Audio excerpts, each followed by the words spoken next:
le mot con, la vraie signification du mot con. Vous savez ce que ça veut dire? Enfin, je fais un petit rappel pour ceux qui ne sauraient pas. Le con, c'est le sexe féminin, vous le savez tous. Hein?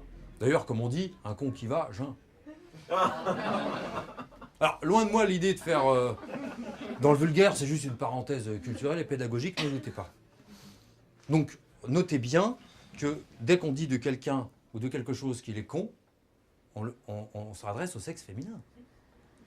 C'est grave. Bon, il s'agit des femmes, mais quand même.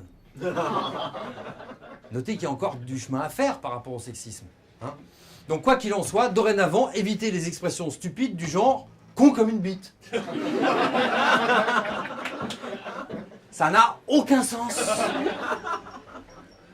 D'ailleurs, si con c'est le sexe féminin, une conne, c'est quoi? Il doit y avoir des mâles et des femelles.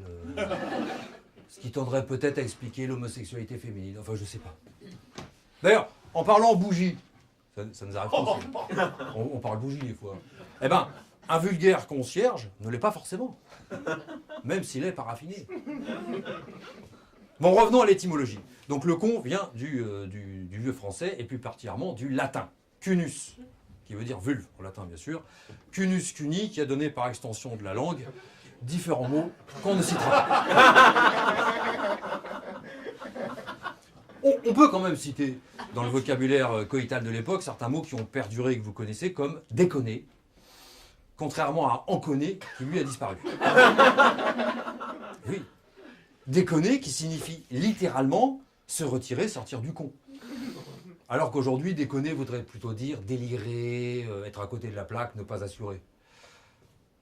Bon, c'est pareil finalement. Alors vous voyez, quand vous voulez faire une fleur à quelqu'un et vous le traitez de déconneur, eh ben vous le traitez de petite bite. Et oui. Assurer revient au mot enconner, qu'on se le dise et qu'on réhabilite ce terme. Vous voyez, dans la société qu'on assure ou qu'on déconne, on parle de l'acte sexuel. Freud avait raison. Quel enconneur, celui-là.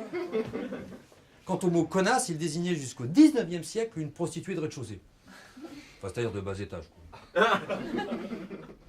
En revanche, je ne parlerai pas du verbe d'éculer, au sens parallèle et auquel je tournerai volontairement le dos. Curieusement, on n'a gardé du passé que deux verbes. Enculer et déconner. Étrange. Comme si ça pouvait communiquer. Décidément, les Français ont de drôles de mœurs. Alors je dirais tout simplement pour finir que les convives.